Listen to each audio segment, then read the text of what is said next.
great visibility, but not really fog, but restricted visibility. It is morning as Finnpolaris cautiously enters a break in the ice known as a lead. A lead is an open space between open water places. We try to crossing those boats in using those leads. We got some wind from southeast, quite heavy. Got some high swell and sea. Hidden by the mist, a bergy bit carried by a 15-foot wave slams Finn's starboard hull. And right away we starting to listing to the starboard side. It is clear to Captain Pulley and his crew that ice has punctured the hull and the hold is taking on water. In the hold, the sea water mixes with the cargo of loose zinc ore and creates a heavy, shifting slurry that pulls the starboard side of the ship deeper and deeper into the water. The crew must abandon ship, but they can deploy only one of the 2 lifeboats aboard. It was listed too much to the starboard side, to port lifeboat. It's not possible to drop the port lifeboat. Captain Pulley remains on board. He manually activates the emergency beacon and radios a mayday to the U.S. Coast Guard Rescue Coordination Center in Greenland. Greenland RCC sends a call for help to all ships and aircraft in the area.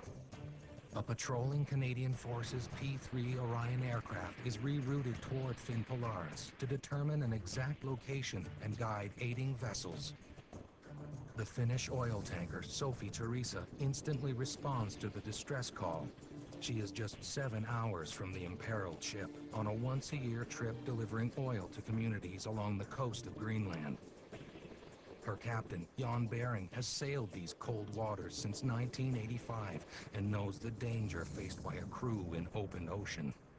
We got it from the coast radio that the crew has abandoned the ship and only the captain and I think it was the chief engineer was remaining on board. So we knew from the beginning that people were in the lifeboats. He decides to steam as fast as possible along the edge of the same treacherous ice that crippled Finnpolaris. So we just altered the course and we're proceeding with high speed, maybe too high speed.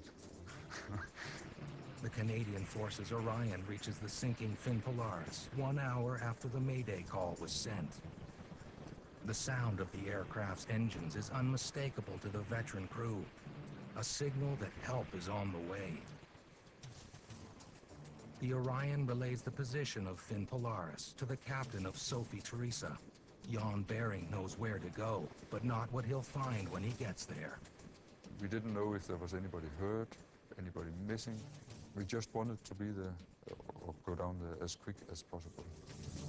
Captain Pulley stays on Finnpolaris for another hour until he is certain there is nothing more he can do for his sinking ship.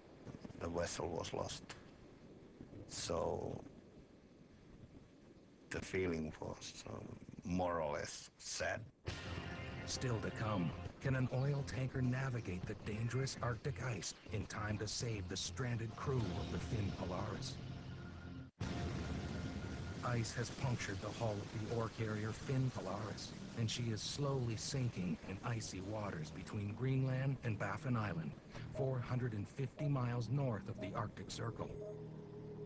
Captain and crew have abandoned ship and await rescue in an uncovered lifeboat. The temperature hovers just 6 degrees above freezing. The 19 men and women are whipped by cold Arctic winds. Circling overhead is a Canadian Forces Orion aircraft, guiding the oil tanker Sophie Teresa as it cuts a path through the treacherous ice pack. It has a better view from up there. That's often a problem. The distance you see the ice from the bridge is not very long, so it can be hard to find the way through the ice. The sinking ship's frozen crew have been in the lifeboat for almost 8 hours, and all are shivering, an early sign of hypothermia. We had also three women among us, and I could say that they were very strong ones. An hour later, a cold rain is falling when the crew of Finnpolaris finally see their rescuers.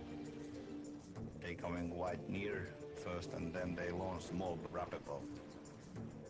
Sophie Teresa Captain Jan Bering sends the tanker's Zodiac inflatable to the lifeboat.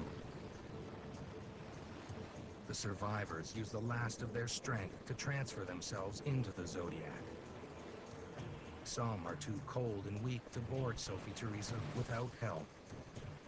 There was 6 people which couldn't climb on board by themselves because they were too weak to climb.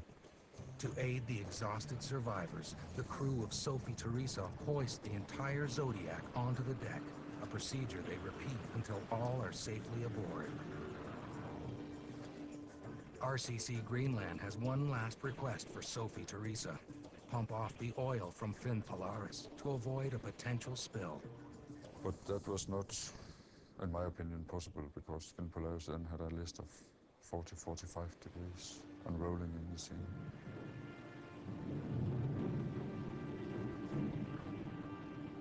And then she disappeared like she has never been there. At 2 a.m., both crews watch quietly under the midnight sun as Finnpolaris finally slips under the Arctic water.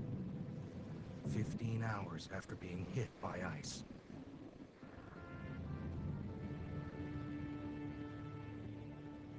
For those who choose to make their living on treacherous ocean waters, the sea holds the promise of profit and the potential for catastrophe.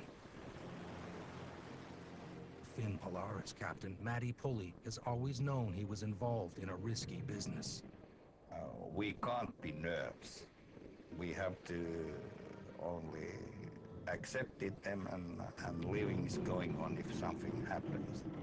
Even the experience of watching his ship sink can't keep Captain Pulley from returning to sea. I like to sail and I like to be at sea.